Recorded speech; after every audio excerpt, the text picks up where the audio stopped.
ताई, 10चं जुनं नाणं चालत नाही. चालेल. हो,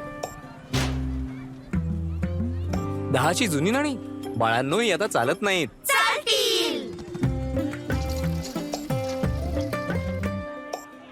किती?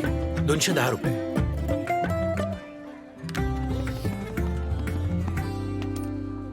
दादा 10चं जुनं नाणं आता चालत नाही. चालेल नाणं नाणं नाणं चालेल नक्की. अफवा नाही, माझा ऐका. मी तर चालणारच. आणि माझ्या सोबत 50 पैसे 1, 2, 5 आणि 20 ची नवीन जुनी नाणीही चालत राहतील. चालेल चालेल चालेल चालेल. हे चालेल. RBI सांगते, जाणकार बना, सतर्क रहा.